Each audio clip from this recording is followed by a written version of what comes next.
Hello, Perrin. Hello, everyone. Have I pronounced your name correctly? Yes, you have. Okay. So you are a student co-host for the next, are you in for an hour? For the next hour. Okay. And Hi, so Perrin. why don't you tell us a little bit about yourself, who you are, where you're from, what grade you're in, maybe why you're here. So, hello, bonjour, kamusta, privet. My name is Perrin Laxa, and I'm a homeschooler based in Jeddah, Saudi Arabia. I write on a blog called His Purpose in Pages.weebly.com, where I keep my high school portfolio. I'm also actively involved in my high school community as an organizer, student leader, and event host. Over the years, I've also been involved in a few fundraising or awareness initiatives for victims of calamities in the Philippines. One recent involvement is the Divergence, which is an organization that aims to dive deeper into people who are making creative solutions. Some of the things I enjoy on the weekends include reading books, exploring world history, singing, playing the piano, and other things. I'm really excited to be here because I'm really happy to see so many people from around the world, all coming together, caring about the earth and its peoples. Thank you. Thank you for that. I think that Arturo, Anand, and I can turn off our cameras and go have a cup of coffee since you do so much. I think you could just run the show from this point. I've actually seen some of the podcasts or interviews. I'm not sure. They might be a combination of both that the Divergence have done, and they're very interesting. So is the Divergence a group that primarily does those interviews and podcasts, or is it more than that? Well, for now, it's a fairly new organization. So we're planning on we're going to do a couple of interviews first, but maybe in the future we might build like a community where we have events, workshops, collaborating with like the same people that we're interviewing, but in a more deep way that people can learn engaged. Very good. So since you're here and we've got Anand and myself, then we can, Arturo, you are welcome to go if you'd like, or you're welcome to stay as long as you want to. I see you on our YouTube channel, like this entire event. So I don't know when you sleep, but thank you for your assistance tonight. And you're welcome to hop off if you need to take a break. Yes. Actually, I will be coming back as a co-host later in a few hours, but I will continue to follow YouTube to all these wonderful presentations and these wonderful comments. Thank you. We're going to learn more about Perrin and the work he does. Gracias. Gracias a todos. Gracias. Hasta luego. See you guys. So, Perrin, to learn more about you, how many languages do you speak? Well, I'm a Filipino. I was born in the Philippines and I grew up around Filipino speaking people. So I mainly speak English, but when the time comes, I can understand when people are speaking like conversational Filipino. So if you put me like on the street in the Philippines, I think I'll be able to buy a bag of Doritos or two. Good. Good. So how long have you been in Saudi Arabia? I think 2022 is going to be my 10th year in Saudi Arabia. You didn't pick up Arabic? Not that much. No, my dad speaks a bit of Arabic, but the only Arabic that I know is shukran and kam, which means how much. Yeah. All right. Okay. I think we have our presenter in. Somebody was in. Nitishri or somebody. I did see someone. Yeah, our I was gonna say our midnight, but it's probably not midnight for either one of you. Our current presenter is not here yet, so I'll keep an eye out. So we can talk to Perrin. We can do Perrin. that. We can show videos. What grade are you in, Perrin? I'm currently grade 8 and I'm 13 years old. Okay. Wow.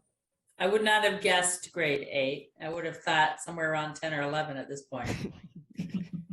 You're very well spoken, and you know, obviously engaged in a lot of things. Yeah, thank you so much. And what are the things, what are the activities that you currently do in Saudi? So, actually, one thing that me and my family is planning. So, you know how the Philippines was just recently hit by a typhoon. Mm. So what we're planning to actually fundraise for that typhoon by making and selling T-shirts. So recently during Christmas, we actually got like a cutter for like vinyl that we use to make T-shirts to give to our friends. And to like make the most out of that, we're also planning to use that to make custom T-shirts for to sell here in Saudi Arabia to our friends and family so that we can raise money for the typhoon victims. Good, very good, very good, very good. Okay. And do you love innovation, or you are someone who likes to present innovation? What is it? Oh, I'm the kind of person who likes to speak. I'm the kind of person who would like to what I want to do in the future. I want to motivate people to innovate, to make the most out of their potential. Because I know many people in this world, all of the people in this world, we all have potential to innovate. All we need is that first step, and I want to be that person to help people take the first step. So you want to light the fire. Good, that's good. So have you had any chance of laying your hands on innovating something or motivating someone to innovate something, and have they come out and done something which you can share with us? Maybe they are not part of the presentation, but yes, you did something and those kids really came up and said, hey, Perrin, look, this is what I did last. Well, not yet. Not yet, because I'm actually fairly new into like the kind of community that's interacting with people around the world, because I've only been the high school community that I mentioned a while ago. I've only been there for like 2 years, and the Divergence, as you know, we've only created that in November. So in the future, when I'm actually planning on maybe we could, like I said, we could do a workshop, and maybe I could speak about how easy it is to innovate. Because I remember there's this one guy, he said, for every solution, there are at least 3 or 4 small, for every problem, there's at least 3 or 4 small solutions that can help with solving the problem. You should rather become a marketing man. You're too good with this. Thank you so much. So, is it okay if I ask a bit of questions about you guys? Sure. Go on, please. All yours. Okay, so first of all, Anand, what is your job? Where do you work? Okay. I'll give you a quick introduction of who I am and what I do. I live in India, and I have my company, which is own company, which is a startup, and we work in innovation management. That's the reason I said, if there is a possibility, I'll take you in my company. You keep motivating people, I get business, you get business, we both make money. Now, what we do is that sounds really nice. You take these creative inventions and then you're able to put them in the market, because I could see why that's a problem. That's one of them.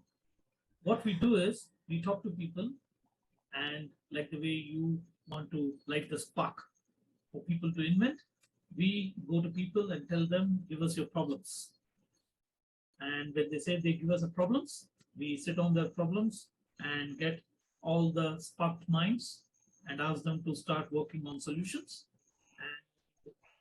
And we try to see not to get just ideas.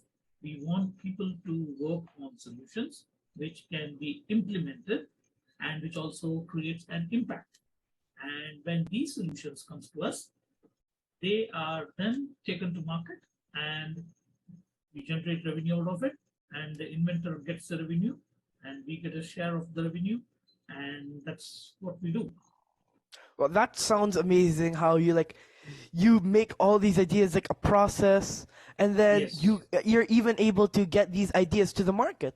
Because I Yes. can see how it's a problem that there are many people who have ideas, who've made even prototypes of ideas, but can't get these things into the market because sure, they have a mind of an innovator, but maybe not the mind of a marketer or investor. So it's really cool how you guys can like practically bridge the gap between the market and the innovator's mind, Yes. and then Yes. are able to get those solutions out into people. Because you can go, I go on YouTube sometimes and I see someone who made this amazing invention, but he can't put it out into public because he doesn't have enough money. Sure, he has the mind of an innovator, but not one of an investor, so he can't put it out to the market. But that's what you guys do, and then you're changing you're becoming part of a solution that's changing the world. And you get Yes. guys, it's so cool how you guys get to see firsthand all these solutions. I definitely might want to work for you guys when I grow old. I give you an option right away. Go and find solutions in Saudi Arabia. There are a lot of inventors, kid inventors back in Saudi Arabia and Qatar. You should actually start looking up at Qatar and Saudi Arabia, where you have a lot of kids who are doing many things of that. And we start working with the kids at a small level. And as soon, probably in the next few days, we are going to come up with a challenge, which is all about finding nutrition food for children for the 0 to 5 years. So you be my marketer in Saudi Arabia, go to every school and tell these kids to find solutions, and we will work on those solutions with them. Right?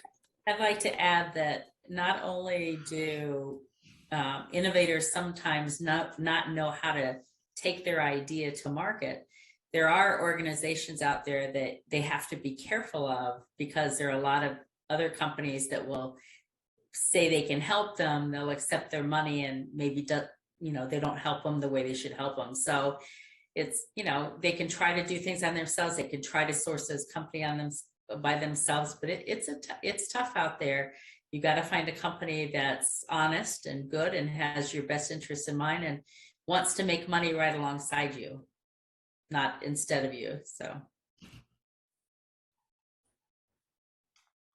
Okay, gotta so go to I someone actually like Anand's company. so I actually have a question for Julie. What should I call you? Should I call you Miss Julie Shivni? is fine. Okay. So, Julie, how long have you been in this gift organization? Well, the GIFT organization is pretty new. GIFT itself is a program of Innovation World, and Innovation World's only been around since December of 2019. But before that, I've spent about the last 20 years in the student innovation space. I worked as a volunteer and then worked my way up through the Ohio Invention Convention, which is now it's a K-12, so kindergarten through 12th grade invention program that would go into schools, and they would teach kids how to create inventions. And then the kids would have competitions at the school level and their district level and then their state level. And that's what we did in Ohio. We put on those district, regional, and state level competitions. And then I moved on and worked for a while for a company called STEMI Coalition, which was had created a national invention convention for different states around the United States. So that's what I did for about 18 years. And then I broke off and created Innovation World, which is a resource for innovators, inventors, and educators that teach innovation. And from that came the Global Innovation Field Trip about 2 years ago in March.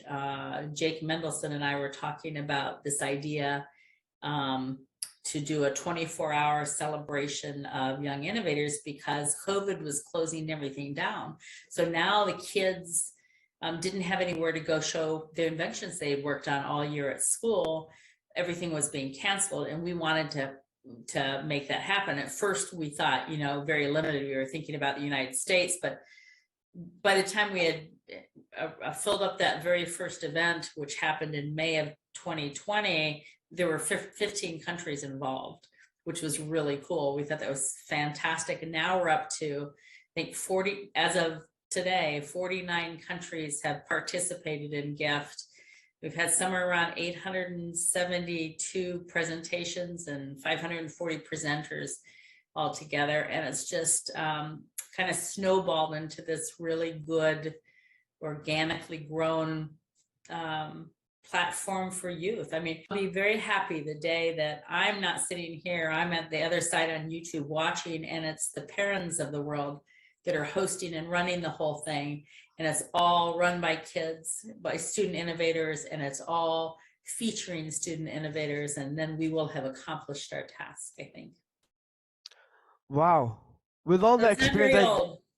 I definitely want you to be my professor when I grow up. But I'm not sure I have the qualifications to be a professor. However, thank you for that.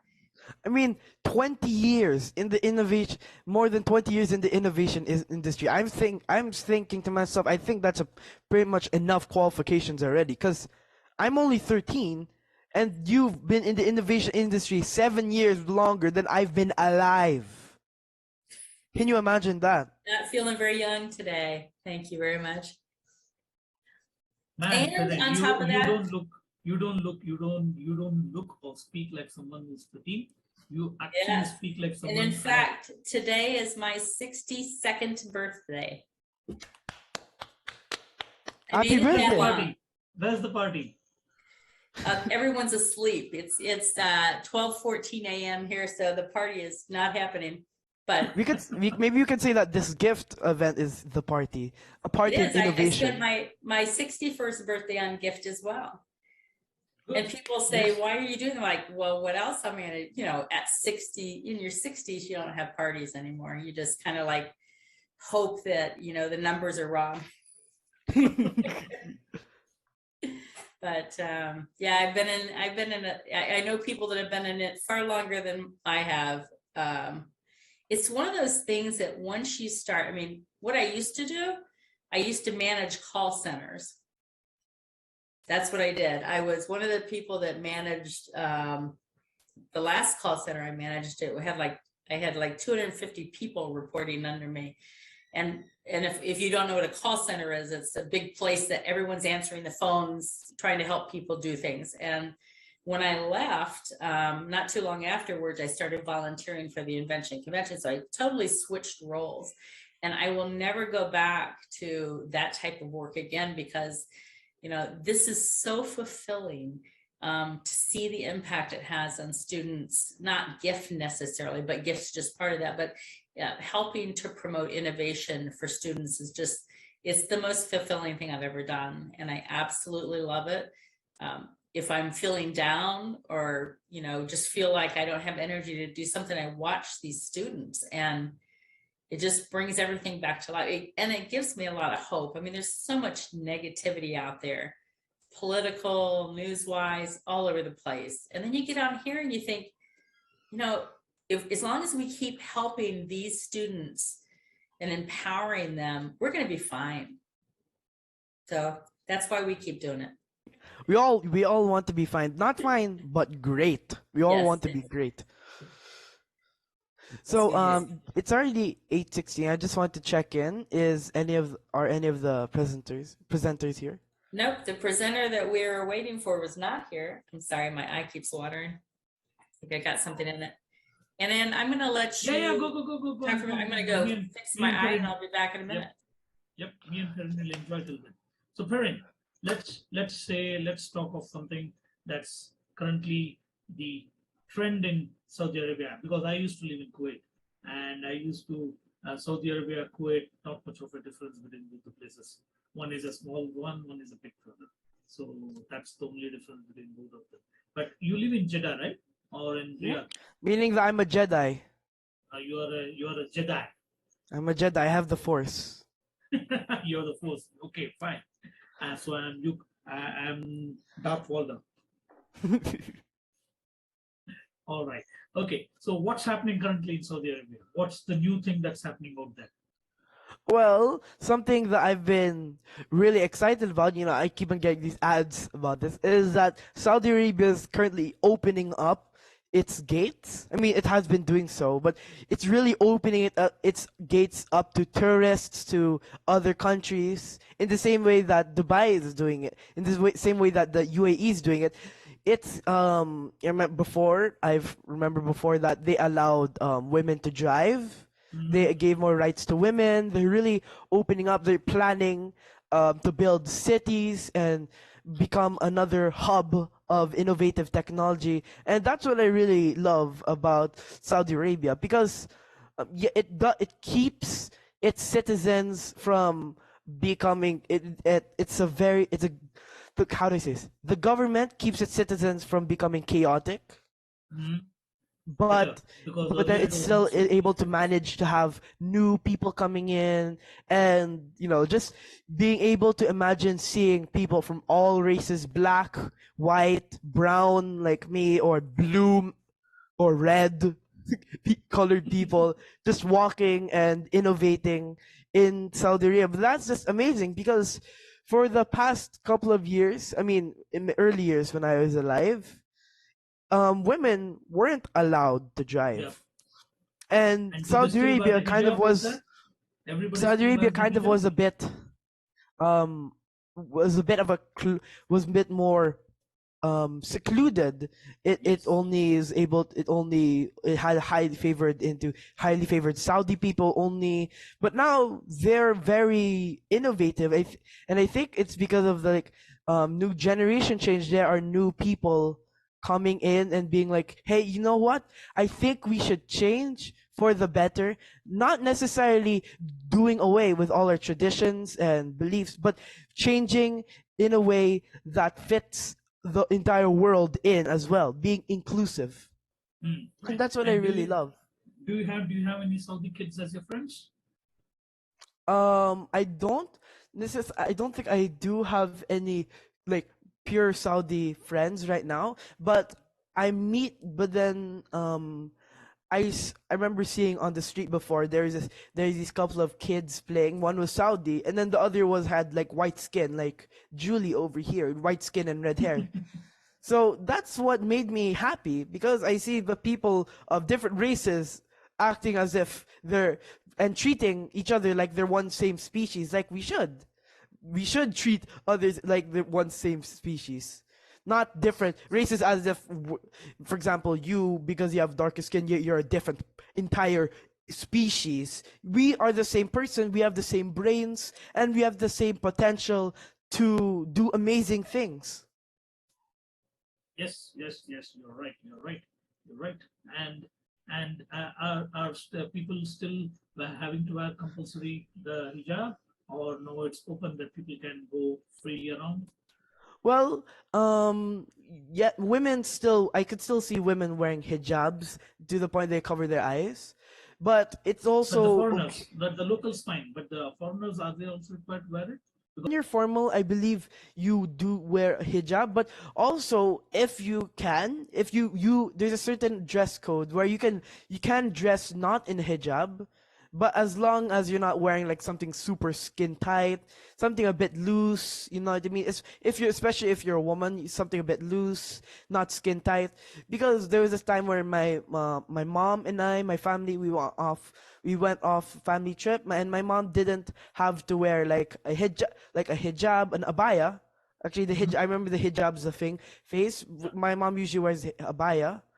My mom didn't have to wear that because we were able to get nice normal looking pants and like a sweater, those kinds of things. So as long as I see why they had that rule in the first place, because they didn't want women walking around with kind of like exposed clothing, so that this place won't lead into other lead people to be doing horrible things to women because of their clothing. So I could see the why, but it's also cool how they're still allowing women to have nice clothing of their choice, but just giving like a gentle reminder, like just try not to make sure you look like a beacon or something like that. You know what I mean?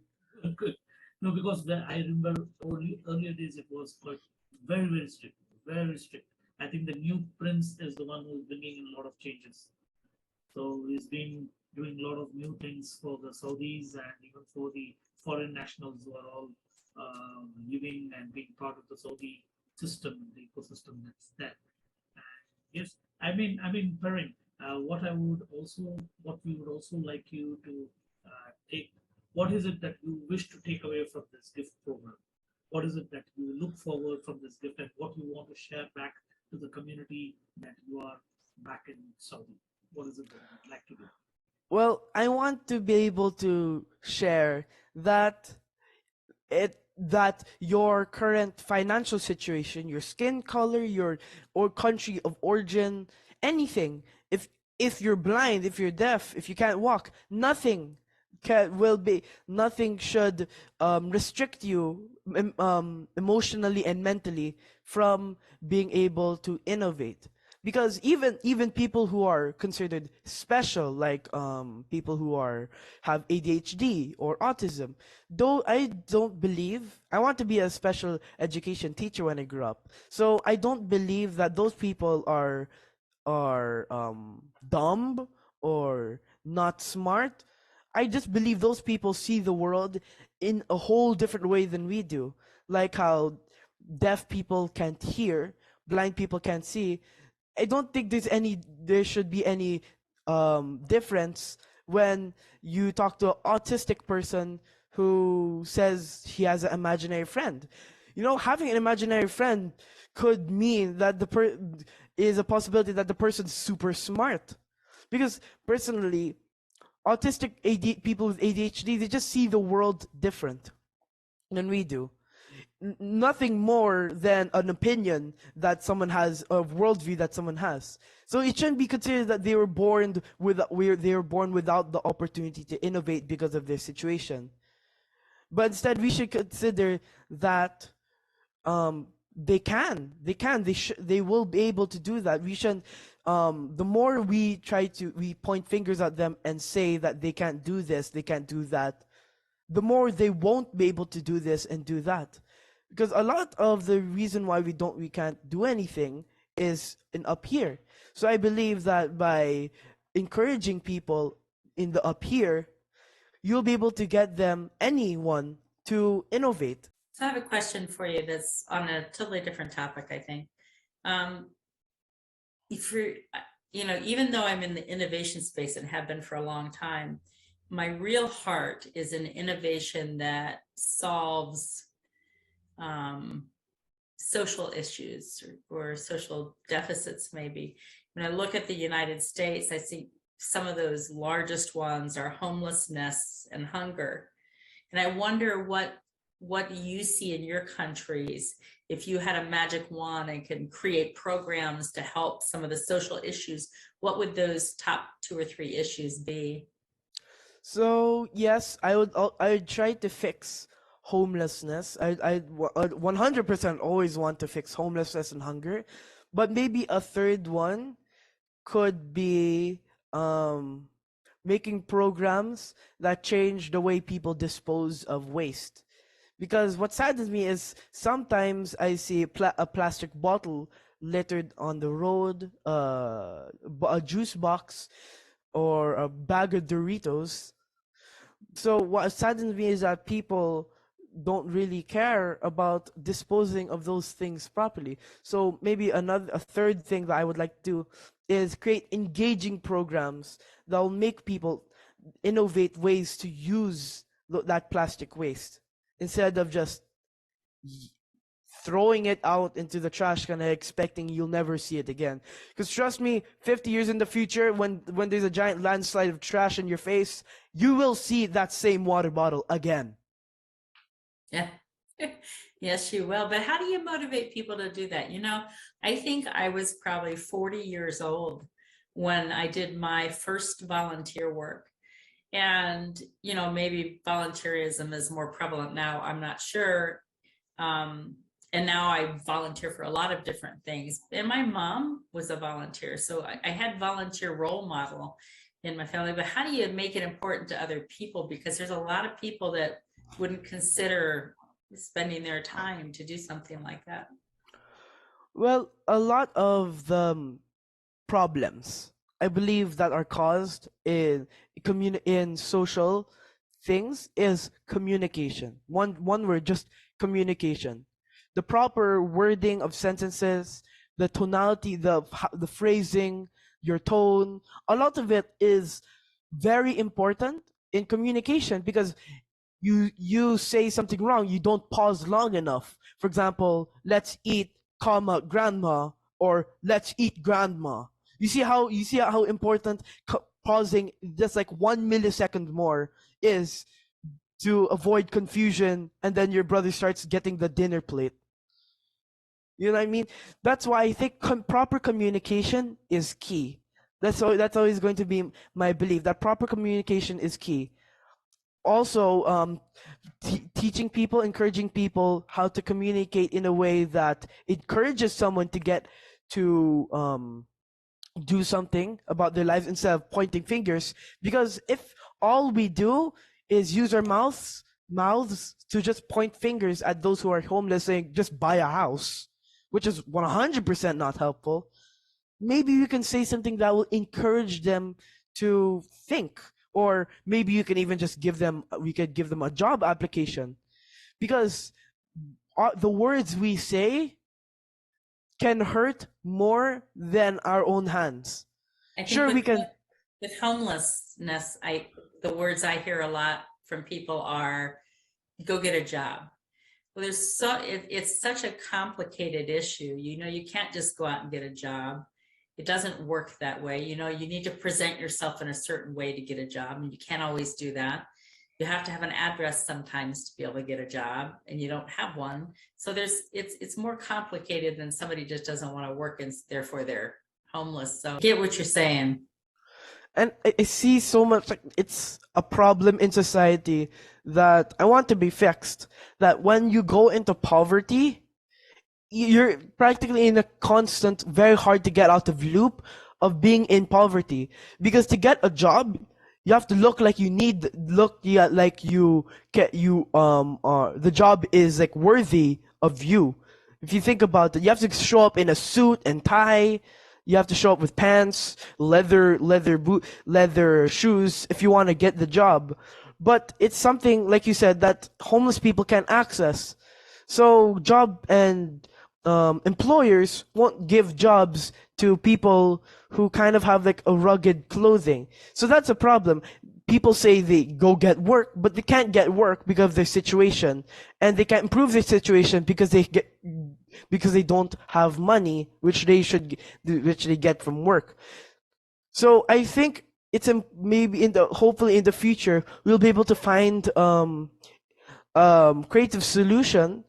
Maybe through this gift, someone in the future might present a creative solution for homeless people to get out of homelessness. Because, like you said, you need the address, and to have an address, you're gonna need a house. And it's gonna be really hard to practically get all that money to rent a house just by doing things that are really, for example, busking, which is a term for like playing music on the street. It's hard to earn enough money to get a house on top of your other living expenses. And on top of that, you have your health, your hunger, your thirst, because you can't just be drinking 7-Up all day and eating Subway sandwiches. Or Doritos. You're gonna have, or bags of Doritos. You're gonna have to actually think about your health, and especially in places possibly like the United States, healthcare is a bit expensive.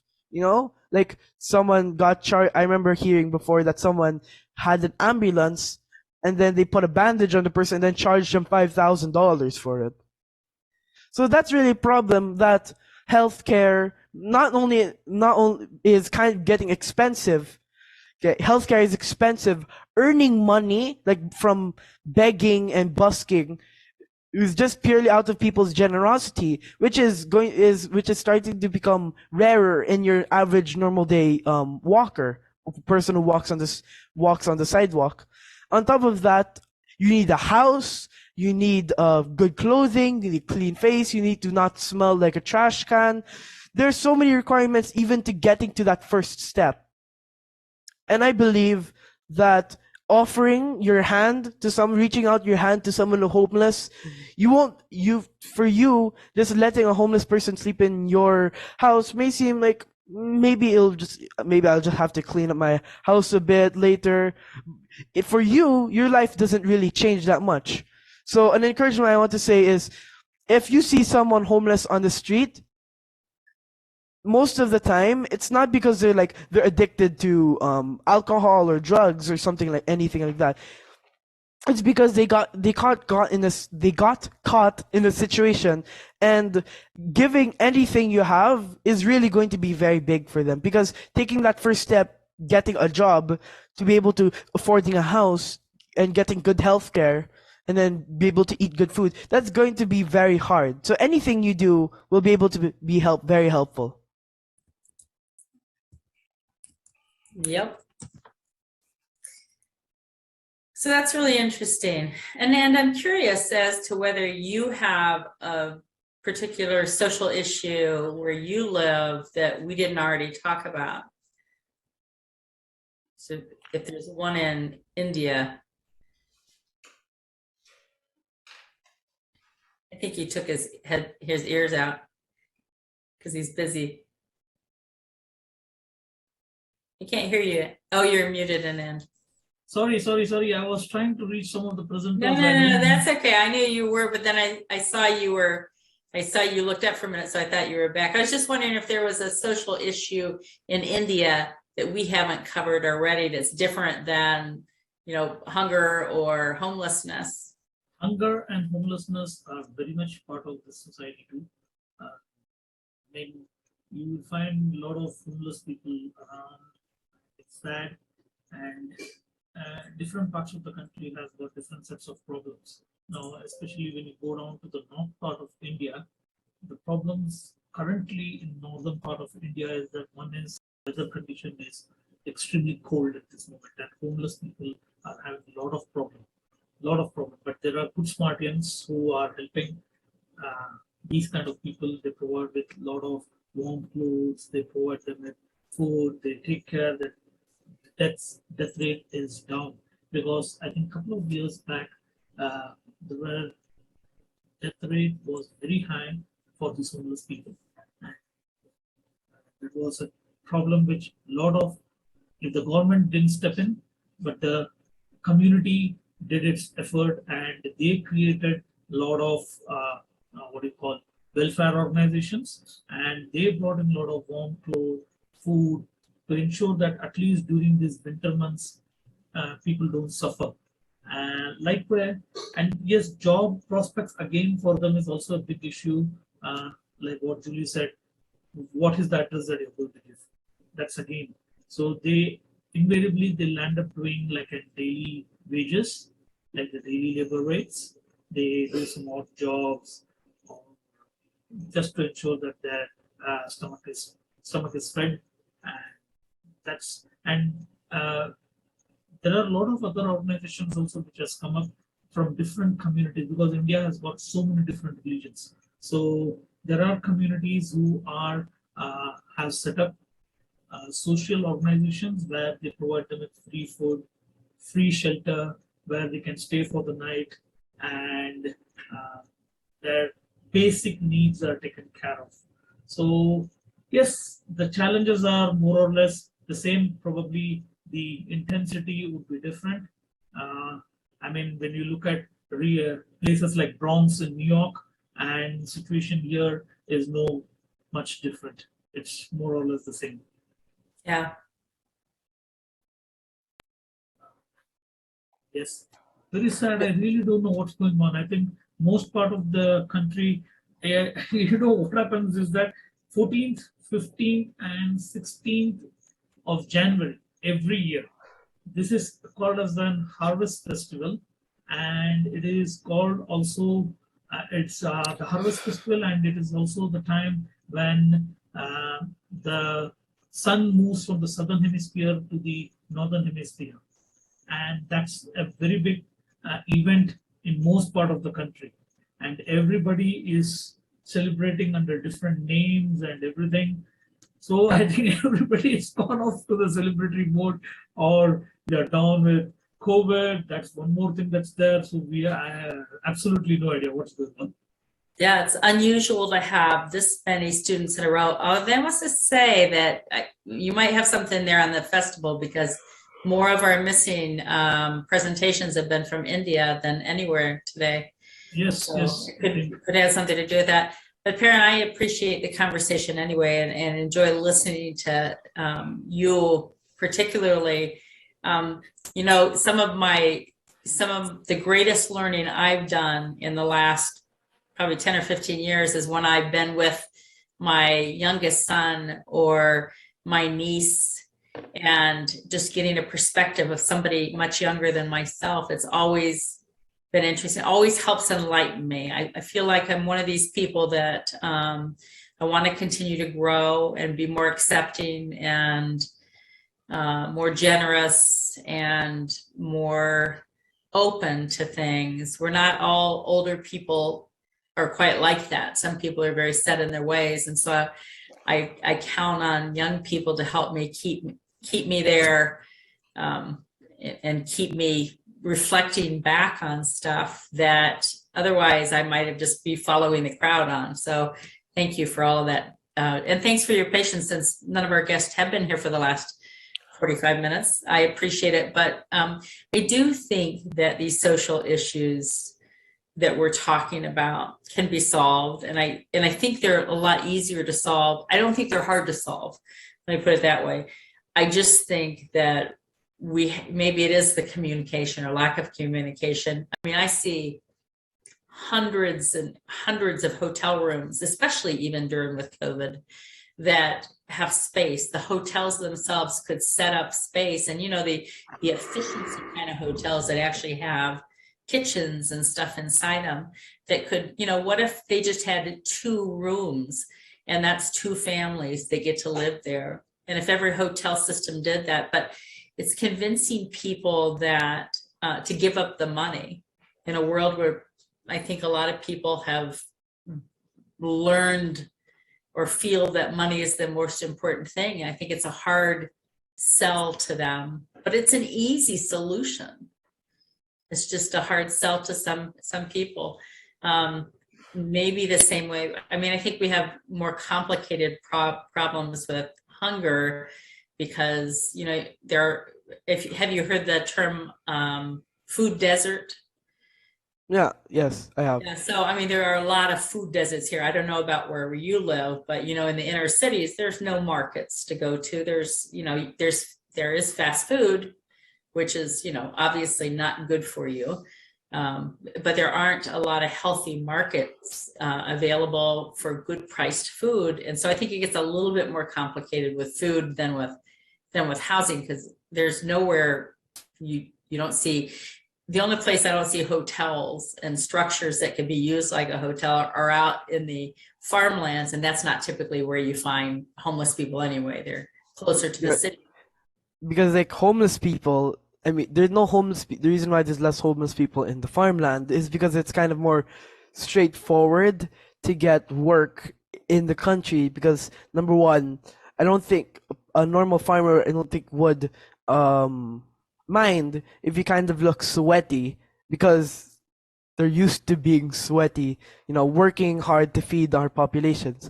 And about the thing you've asked, here in Saudi Arabia, I'm not entirely sure if there are like food deserts and then the only thing available is fast food, is because a lot of the popular foods here in Saudi Arabia, like, you know, in the US you have like Burger King and stuff like that. A lot of the popular foods is like Indian food and Arabian food, and a lot of those foods include vegetables, and they come at cheap prices. So you get a little butter chicken masala and some naan bread. Tastes amazing.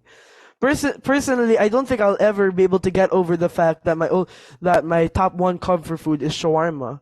Because even if I move to another country, my top 1 comfort food is always going to be shawarma, because I grew up with shawarma. And there's and shawarma is a very simple dish. Like, you have like this certain kind of bread, you have maybe cheese, chicken, garlic sauce, maybe you could add pickles. There's this even one restaurant that I saw, they added like this certain really nice sauce, tomatoes, and everything. It was really healthy. Another nice and healthy foods, falafel. I know it's like that round ball, but the falafel we eat is like, yeah, the round ball you put in like a bread, so it kind of looks like shawarma, but completely healthy because it has all these all the ingredients are practically from vegetables. You have tomatoes, you have maybe lettuce, you have the falafel itself, which is vegan, as I believe. It's not made of meat or anything like that. And then you have hummus, which is made of beans. So a lot of the street not beans, chickpeas. chickpeas. Yeah, chickpeas. So a lot of the street food here in Saudi Arabia is either very simple like fries with ketchup, or really a really good shawarma with vegetables and stuff like that. So I'm not sure if there's any food deserts here, because here in Saudi Arabia we definitely have really good food, especially the Indian food, which is really good food. Yeah, and Filipinos like Indian food because it's spicy and they like spicy stuff. It has really good savoriness. So I'm not sure about any food deserts here, but you definitely see a lot of people lining up in places like where they sell shawarma and salad places and places like those. You even see people with carts around the street selling vegetables. So concerning food deserts, I'm not sure if we have any of those. I see a lot of people with vegetables selling vegetables, but I'm not sure about any food deserts concerning nutrition. Yeah, I mean, it could be that the US has created that problem because of the way they've structured cities and suburbs and things like that. And, to create those good for you kinds of foods, it's hard to do if you can't get to a market to buy the stuff that you need. And, you don't have land to farm when you're in the city. You can't create any of that yourself. You have to rely on some type of store to get to be able to get it. So it could be the way that we've structured our buildings and laid out our suburbs and cities. That might be a good part of it, which makes it even more complicated to fix. Abigail Friedman, who's ready already, and I think none of these people from India are going to join in now. Sadly, because one is these people who are supposed to join in, they are from very small towns and villages, and they were not aware that they have even received a mail. And now when I tell the parent, oh yes, there is a mail that has come in. I have no idea about it. Okay. So, I think let's start off with this. Yeah, Abigail. Abigail. So we would have to ask Abigail first if she was willing to go early, and then what that does is it ends up leaving a spot in the next time slot. But Abigail might be willing, so let me chat with her real quick. In the meantime, you keep talking, and I'll ask her. So just a fun question. What's your favorite food that's not from India? Because like one of my favorite like comfort foods is like butter chicken masala with naan bread. Really good stuff. So like, do you have like a comfort food that's not Indian? Pizza. I love pizza too. What's your favorite flavor? Yes, the pizza which has got an Indian flavor. Not the pizza which has got only the cheese and the kind of vegetables that would be on it. No. We want pizza with the cheese and with a lot of Indian masalas in it. I would definitely want to eat that because like Indians really have a way with spices. No, you should know why pizza initially when McDonald's, not McDonald's, when you had Pizza Hut when it was launched in India, they had no idea what kind of things India would like. So they just brought in what was available back in the US and they put it on the stores. People look at it. It's okay. Go blank. Can't eat it. And then the nutrition team and the food team realized that India doesn't work like this. We need to change what is required. So they brought the pizza with all the different kind of flavors that we have in our food. And your butter chicken is one of those items which is part of the pizza. Now we have butter chicken slices on the pizza. We have different kinds of things that come in different flavors and everything. Now India loves pizza. And same thing went with McDonald's. McDonald's tried a lot with their burgers and everything. We have something much more better off than the cost of a burger in India is about $1. $1 is about $70 in India, equivalent to 70 Indian rupees. So we have a knocked down version which has been there for ages, and it is called as potato vada. It is the same thing. It's bun. It has got potato ball in the middle, and it's got all the chutneys and everything put in, and that's how people have been enjoying. And it's 10 rupees. 10 rupees is less than what, about not even half a cent, close to half a cent or less than that. And even the man who cannot afford full food, he has 2 of this and his stomach is full. Okay. It's the poor man's food, and it's the staple food of the people in a city called Bombay. So, Abigail Friedman, Friedman or Friedman? Friedman. It's Friedman. Friedman. Okay. So, we have hello, dear audience. We are going to have our presenter, who is a mom, an occupational therapist, a master trainer and facilitator in Lego 6 bricks, an advocate for learning through play. Also, an octopus for being able to manage all those stuff. Whoa, that's just amazing. So, coming all the way from South Africa, Abigail Friedman. Tell us, Miss Friedman, how are you and your kids feeling today? Just have one, very luckily, because otherwise I'd need more than 8 octopus arms. But we are all good. It's beautiful here in sunny South Africa early in the morning. And yeah, really happy to be here. And thank you very much for having me. Which part of South Africa are you in? I'm in Johannesburg. Joburg. Right. So there's a cricket match going on between India and South Africa at this moment. I haven't checked the score yet, but afterwards I will go and see how we're doing. Okay. So, Mrs. Friedman, would you like to start with your presentation? Actually, would you like to introduce yourself a bit more? Maybe how older? Where do you work? How long have you been working? When did the Lego 6 bricks come to you? So it's all part of my presentation, but I'm happy to do a little intro first, or to do it as part of my presentation, whatever works for you guys. That's fine, whatever works for you. I've just got to say, Abigail, that our last 3 guests from India were not here. I think that it has something to do with a festival. And so Perrin is dying to be hosting you. And so he's probably going to have a whole list of questions by the time you're done. Awesome. Okay. Well, then let me start with my presentation, and then we can do questions afterwards, and we'll have a bit more time to do that. Yes, and you have all the extra time that is available for you. Thank you. You have 15 minutes of extra time for you and Perrin to take care of questions and answers and your presentation. Wonderful, wonderful. Okay, I'm going to quickly share my screen so that you can see my presentation. And let me just get that.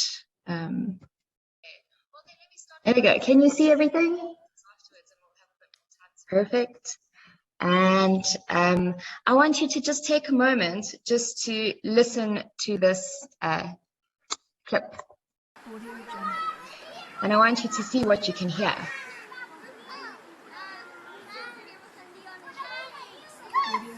Maybe you can hear children.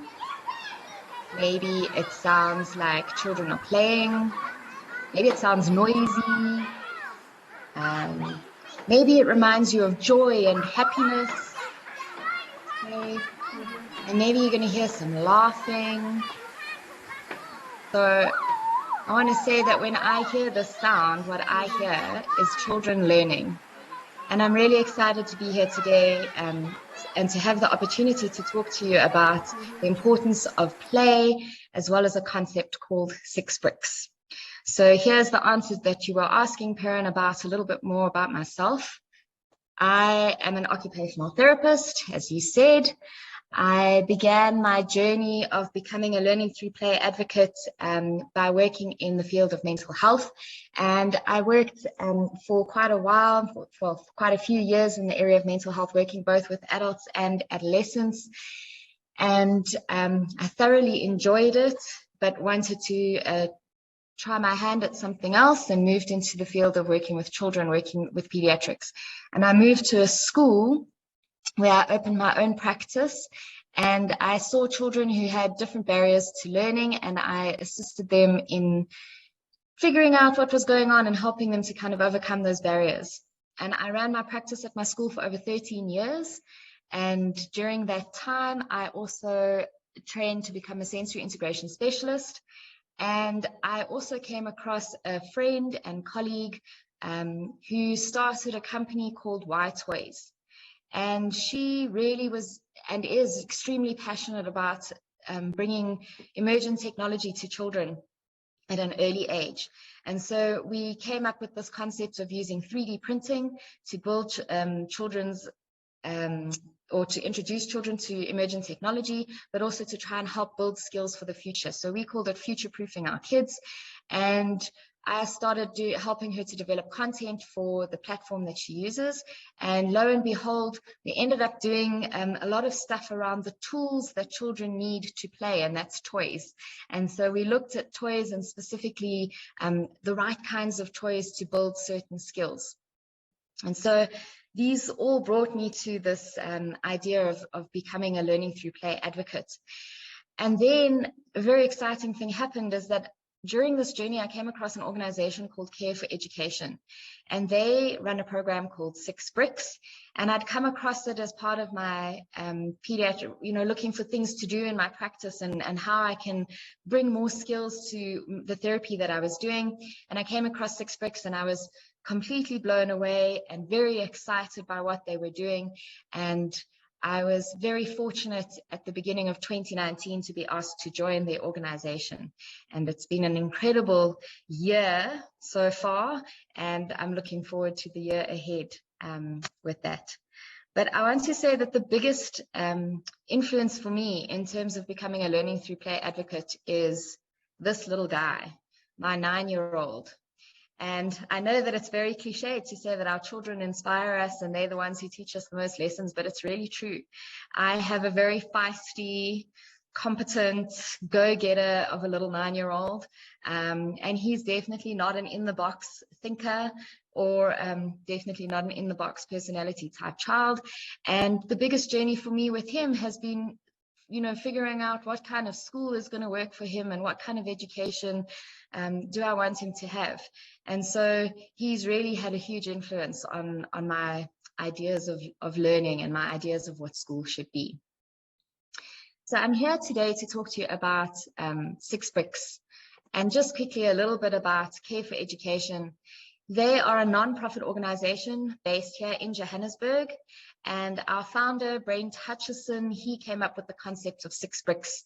And this was in an attempt to change how education is kind of approached in this country, because there was a problem that he saw and that he really wanted to address. Care for Education is fortunate to be funded by the Lego Foundation. Lego Foundation is part of the Lego Group, and they are a non-profit organization that fund many different projects, and we are fortunate to be one of those projects. But we're also very fortunate in that we align very strongly with their philosophies as well, in terms of what is learning through play, the importance of play, and changing the idea of what play is and what its importance is. So we're very well aligned together with the Lego Foundation. So by now you must be saying, so what is the 6 Bricks thing? Okay, so 6 Bricks is exactly that. It is a set of 6 bricks, and if you have a look there, it is actually the Duplo bricks, so the bigger bricks, not the tiny little bricks.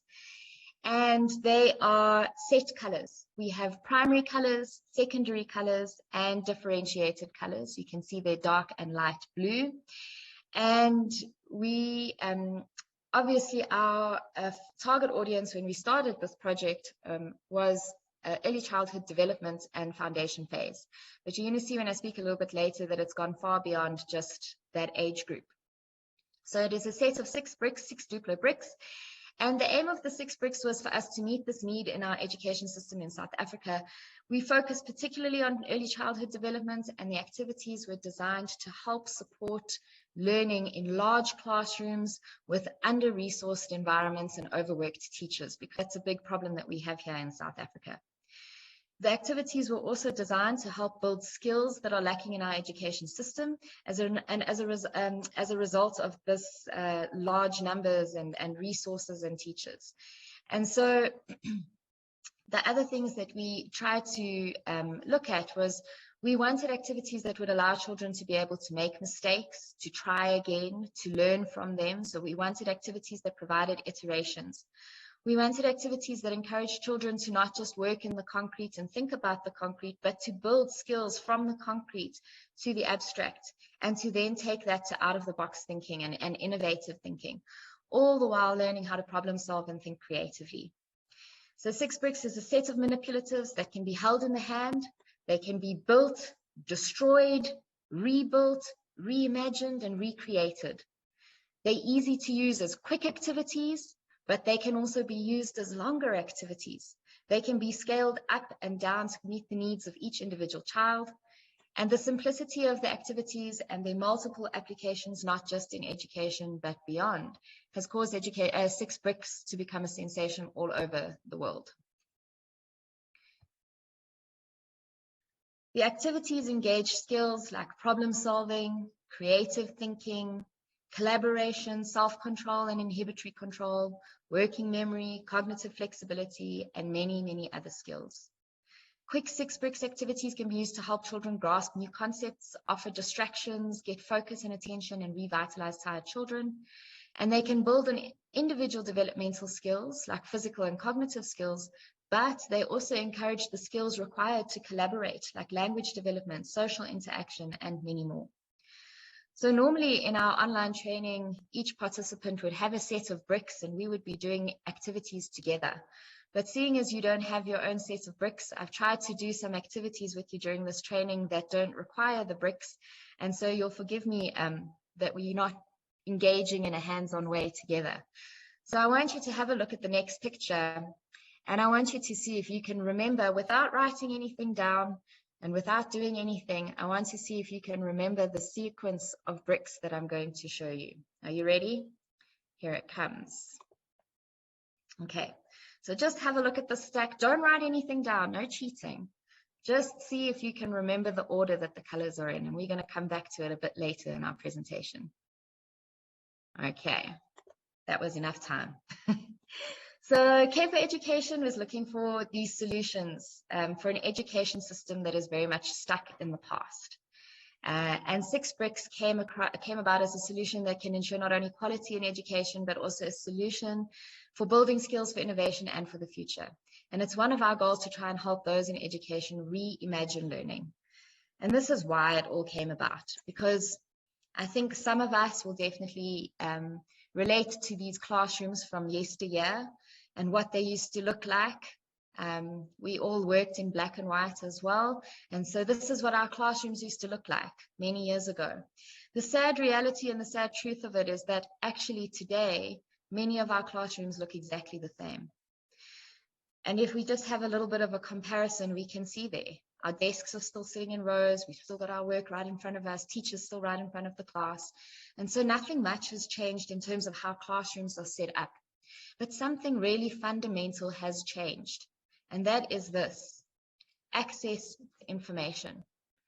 Previously, we had to access information like this. We used to walk into these cavernous libraries. We had to look through many, many books. We had to cross-reference. I remember as a child waiting for the traveling encyclopedia salesman to come to our house so that we could see how outdated our set of encyclopedias were, and we would need to update them quite frequently. But also living in South Africa at the time that I did, we also had restrictions on information that we were allowed to receive. And so often we weren't up to date with what was happening in the world. We didn't know what was happening in many other parts of the world. And so our access to content, our access to information was very limited and often out of date. Okay, and the big change that has happened is this. Access for information is at the click of a button. It is live, it's up to date, everything is available, and not just that, it is vast. There is so much information. Actually, now what we need to be doing is teaching children how to use the information that they have available to them. And yet, if we look in our classrooms, guess what? This is how we used to assess content, and this is how we still assess content, specifically in South Africa. So although the access to information and the information that we have has changed so much, we're still assessing it in the same way that we used to assess it when we had to reference and cross-reference in books and encyclopedias. So I want to show you a video. I've got 2 little videos lined up. They're quite quick videos, but they're just videos of children using 6 bricks in the classroom. And I want you to see how we could reimagine learning if we did things a little bit differently. So here we are, and particularly take note of the children and what you see them doing and their facial expression, and also that of the teacher.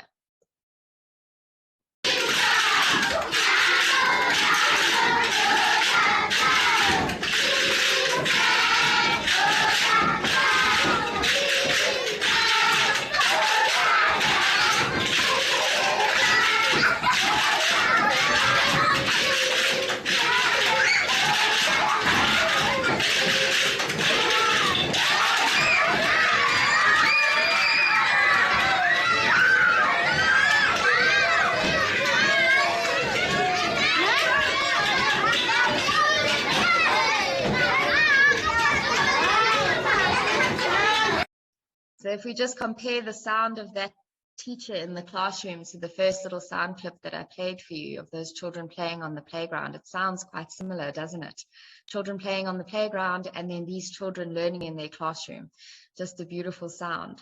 And then the next video is actually a maths activity. You probably won't be able to hear the sound very well, so I do apologize for that, but they are counting backwards. They're singing Alice the Camel and they are counting backwards. So just for you to have a look at that.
Okay, so again, just the ability to play while learning is really incredibly powerful.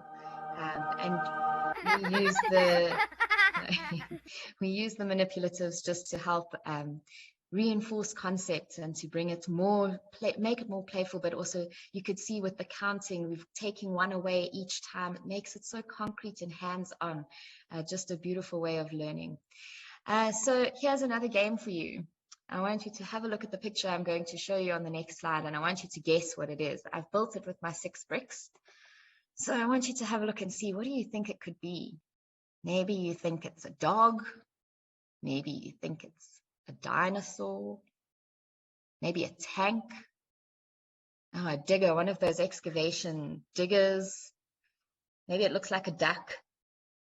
An alien from outer space coming to take over the world. I mean, there's no right answer. It's whatever you imagine it to be. It's whatever you see it to be. Because the reality is that the skills that we need to do this, to create, to recreate, to imagine and reimagine, and to invent and reinvent in an activity as simple as this can lead you to become a better innovator and inventor. It's really incredible that just 6 bricks can be so powerful. What is 6 bricks? They are activities that are held in the hand. They are concrete activities that lead to abstract thought and abstract ideas and abstract learning. They're activities that encourage learning through multiple senses, which is incredibly important to laying those foundations for learning. And most importantly, they are fun. So the applications of our 6 bricks have become far and wide, and the reach as well. So just to give you an idea, currently in South Africa, our 6 bricks program is being rolled out by the Department of Education in collaboration with UNICEF and the Lego Foundation. We are rolling this out with every single school in the whole of South Africa, and all the activities are aligned with our curriculum, which is the CAPS curriculum. And the goal is that we want every single child to have their own set of 6 bricks and to be able to learn in a classroom environment where learning is fun and there's learning through play. And so we're really pleased to be able to say that this is happening at the moment.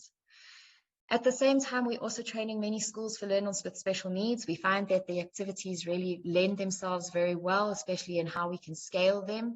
So they work very well to help children overcome barriers and to work on things from a concrete nature and build it up, from an easier perspective for them. We're also training many therapists who work both with children and with adults. And these therapists are a variety of different therapists, like myself, occupational therapists, but also speech therapists, play therapists, and many, many others. So in the therapeutic world, they're becoming very popular.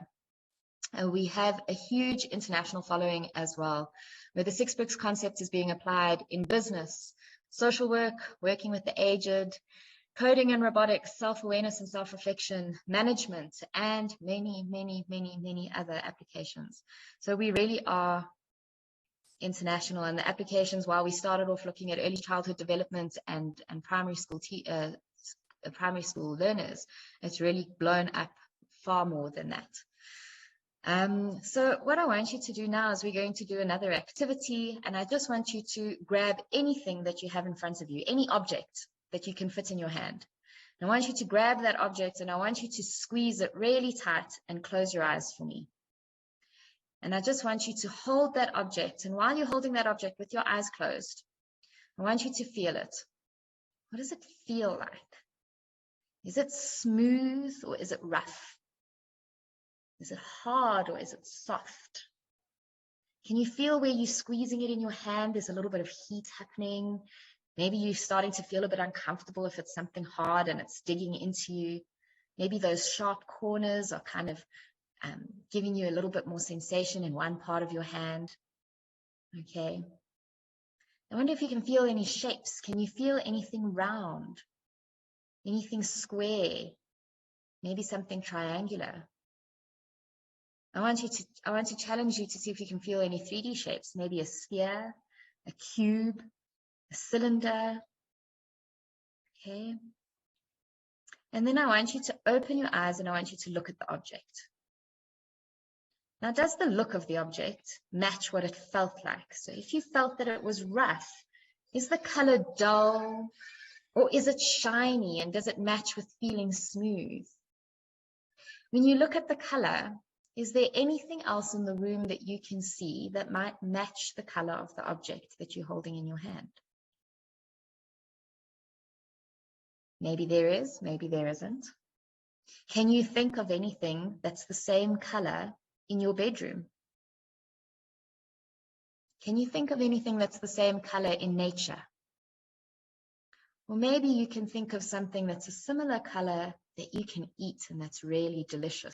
The power of something happening when we learn, you can stop squeezing it, please don't squeeze it anymore, but the power of learning when we learn through touch is so incredibly powerful.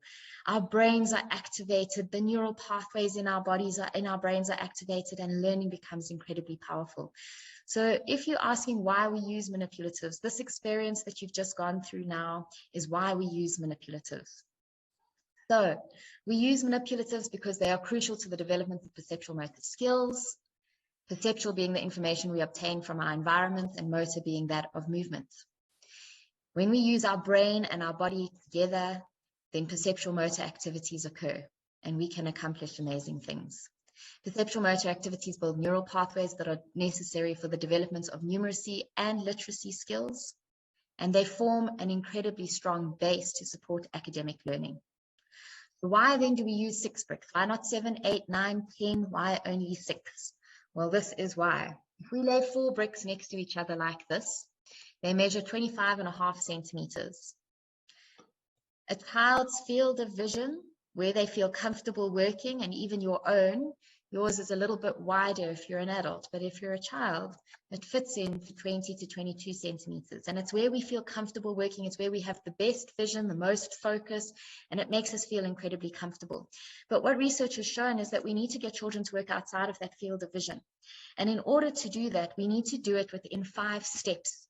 So the 5th brick was added that made our 5th step, and it took us from inside our field of vision to outside of our field of vision, which is wonderful. It's just outside our field of vision, and it starts getting children to work in their peripheral space.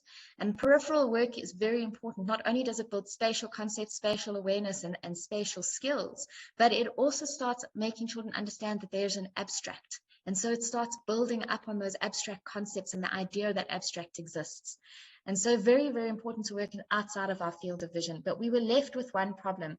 Another important skill that we need children to develop is working across their midline. But if we have 5 bricks, we don't have a natural midline. And so we added the 6th brick so that we have a very natural and easy midline that we can encourage all kinds of activities and work around this midline area. And so now we have our inside field of vision, our outside field of vision, and a point in the midline that we can work across. And this is why 6 bricks, not 7, 8, 4, or 10. So just when we put things together, take them apart, then put them together again in different ways, we're not only creating, but also evaluating, reflecting, and recreating to achieve new possibilities. And this is what I really believe learning through play can do to help innovators and inventors. Just quickly, if you look at that thing that I built you, that object, whether it was dog, dinosaur, whatever it might be, there was a massive process that occurred. Yes, we explored, we transformed, we connected when we were building, using our hands. But there were many skills that had to happen in between that for that whole thing to happen. And they're a cycle that continues to happen over and over again. First, I had to imagine what it could be. But after I'd done that, look at all the things that happened just to get to me building that 6-bricked little creature, whatever it might have been. This process that happens every time we do something in a space of creative learning. So the processes that happen when we have something in our hands, when we build something, when we play with an object or with a manipulative are incredible versus us working on a piece of paper. So going back to those pictures that we saw of assessing at desks on a piece of paper. And so just to finish off, if we reimagine learning, we're all talking about 4th industrial revolution, breadth of skills, 21st century skills, and the skills that employers want most in the future. Working in teams, collaborating, decisions, problem solving, all those things that we want. Well, how do we get those? Critical thinking and learning skills come not from what we are learning, but they're a consequence of how we learn. So can you remember the 3 bricks I showed you in the beginning and the sequence? I wonder if you can. There they are for you to check. The way that I remembered them was that it was the sun setting over the beautiful African skyline while I was sitting on the green grass next to my cool blue pool. And it was how I remembered it, not what I was remembering. I just want to show you to finish off 2 bricks. How many connections do you think they can make? Well, they can make 24 different connections, just 2 bricks. How many connections do you think 6 bricks can make?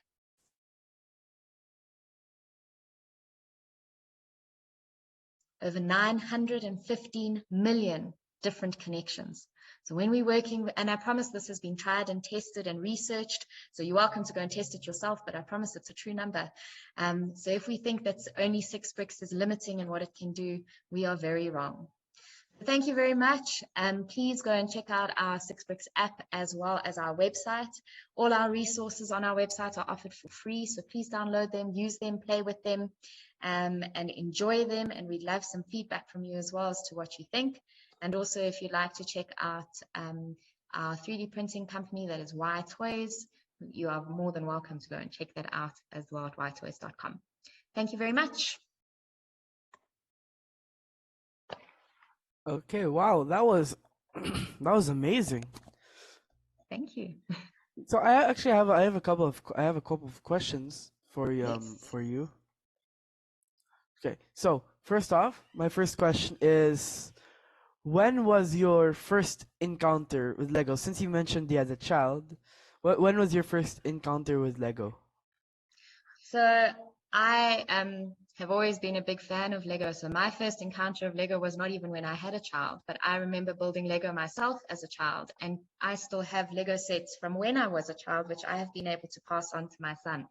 So I've been playing with Lego forever. And I do think that it's an amazing tool to use. So, yeah. Are there so I have another question. Are there any other simple toys, just like Lego, that you think can serve the same role as six bricks? Yeah, so thank you for that question. And it's a really important one because it's something I didn't mention during my presentation, is that the manipulatives, we love the six bricks because they can connect together and they hold their shape, and then you can take them apart and build something else. But they do not have to be bricks. They could be anything. You could use sticks, you could use stones, you could use bottle caps, you could use whatever you want as a manipulative, because the idea is having something in your hand that you can hold and touch and feel and that you can manipulate. So they can really be anything. The only reason that we say those bricks is firstly because of the size and how they fit into working outside of field of vision. So the only thing I would suggest is looking at the size of the manipulatives that you use, but you could use anything that you wanted. Okay, so my final question, just want to mention that I have a youngest brother who seemed like who would love this kind of six bricks and learning through play, because when you described your 9-year-old son, and then I saw all the photos of him riding a motorcycle and jet skiing and then climbing a mountain, that seems like the exact thing that my youngest brother would do. He's only 4, but it seems like he'd be doing those kind of things. So my question is, have you used this six bricks with your own child? And if so, is there any like memorable, funny moment that happened while? So I definitely do use six bricks with my own son. I think sometimes it drives him crazy actually, because everything that we do, especially if there's homework or something, I'm like, let's see what we can do with six bricks.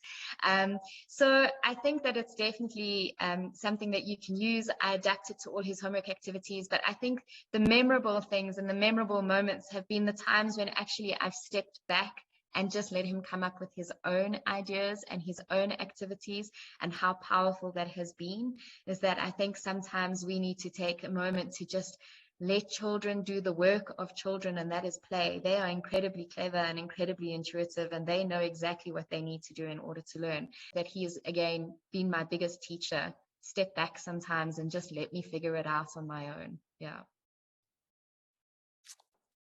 Wow, that that was really amazing. You really seem like a really good mom, especially with all the things that you all the things that you're managing with being an occupational therapist and being like like not even an octopus anymore, but a squid, because squids have 10 tentacles this time. So yeah, it was really nice having you, Miss Friedman.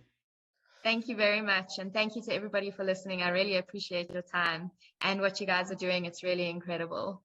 Yeah, well, Abigail, this is Ting from China. Hi. Yeah, because I'm just the host for the coming sessions, and I watched your presentation, and I'm quite interested at the way you expressed the order of different colors of bricks headed together. Thank you so much. You taught me a new method to remember things. Now I clearly remember that the sun and the green one and the pool lake. Just underneath. It's really wonderful. And that's what I wanted. Yeah, thank you very much for that, Ting, because, you know, a lot of people look at those Duplo bricks and they think they're for babies, but you see how much even we as adults can learn with bricks that are just bricks, and how much we can do associative learning and thinking in a different way. So thank you very much for that, Ting. I really appreciate that. Yeah, thank you very much. It really teach me new things. I'm an adult and how I want to be the kid so that I can learn from the very beginning from you. Thank you. Thank you very much. Thank you. Okay, so our next presenter would be from Israel. And I'm not sure whether they are here or not. If you want to talk more, and we really would love to listen more and learn more. And so, Kitty, I wonder if you can find next presenters, whether they are here. Okay. Thank you. Yeah, I have a 7-year-old boy. I will try this later after gift. I'll try that with my boy. I'm so curious. Yeah. Yes, and please have a look on our website and our app. We have tons of resources in all the different developmental areas. So there are so many exciting activities to have a look at there. Yeah, so would you please type your website again to the chat so that everyone can see that? Sure. So that when everyone who is interested, so they can also get this website, get the website link through the chat box. I think that this will be shown on YouTube. Okay, so there's the website. Yeah, that is wonderful. Thank you so much. We're so nice to have you here. Thank you very much, everyone. Thank you. Thank you. And so, okay, so thank you very much. Abigail, if you want to stay here longer, that is up to you. And if you want to leave the meeting, that is also fine. Thank you very much for giving this presentation. Thank you so much. Bye, everybody. Bye. You. So our next presenter, Abigail. I maybe have no permission to promote the attendee up to the panelist. Would you please give me the permission? Okay. So before you guys move on to the next presenter, I'd just like to say goodbye to the audience.